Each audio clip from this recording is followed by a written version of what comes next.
Hey guys, Jiggy here. I'm here in Comic Odyssey in Robinson's Galleria, the brand new Comic Odyssey, because they moved from basement 1. They're now in the second floor.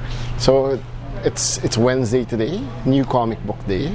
So for all those of you who don't know what Wednesday means to us fans, Wednesday is new comic book day. So I have my picks for the week, and what caught my attention was The Hunt for Wolverine, the Adamantium Agenda. I'm gonna check it out. And for Dino, who's holding the camera now, we have a couple of Star Wars comics also available this week. Darth Vader, that's number 16. We have Thrawn, number 4.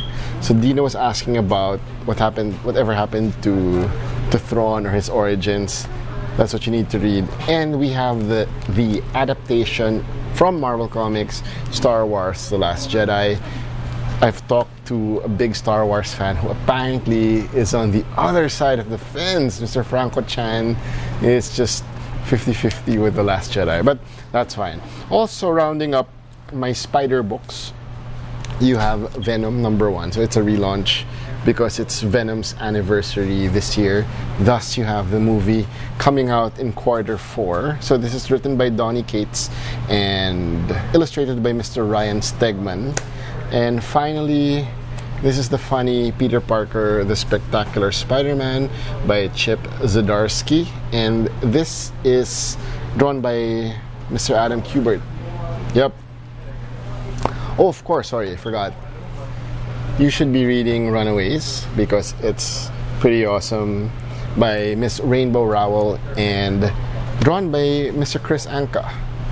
And yeah, so if you're late with that, the graphic novel is now available in Comic Odyssey, Runaways, and according to Comicosity, Runaways packs an emotional punch on every page in the best way. So if you want to catch up on Runaways, do check Runaways out. Anyway, for the new segment of the vlog, we have hashtag Ask Jiggy Marvel Questions.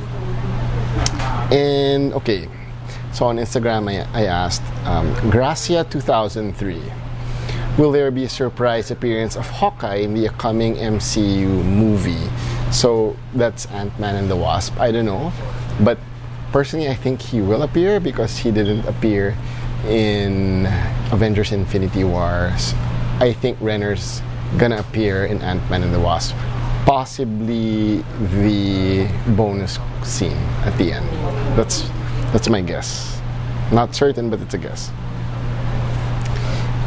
From Dino, who's stronger between Galactus and Thanos?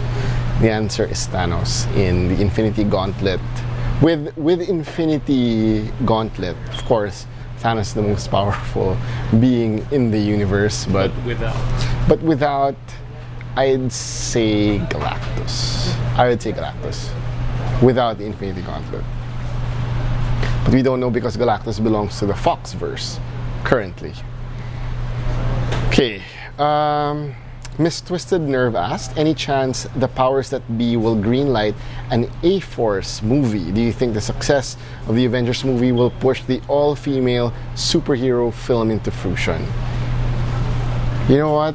Tessa Thompson, played Valkyrie, did suggest that. So there are a number of female superheroes already in the MCU. So you have Black Widow, you have Nebula, Gamora, Captain Marvel, who's gonna appear next, and Valkyrie. If I miss, maybe Pepper Potts can be rescued, I don't know. But so spoiler alert if you haven't seen Avengers Infinity War, there was a pretty cool scene with Natasha Romanoff and Okoye, and I think people were cheering for that scene. Yes, there might be an all-female team called A-Force. I think they'll do it eventually. But if Black Widow will be there, I'm not sure. I don't know if she stays alive at the end of Avengers Infinity War, but I think Wasp should be there also.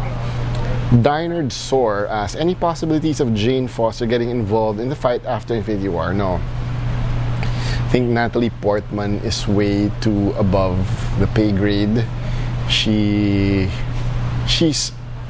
first of all, she's woke, and there are more important things for her in life.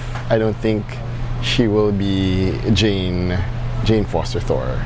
Finally, we have a couple more questions from Mr. Earl Manga. He asked 2 questions. Do you agree with the Banner Romanov ship?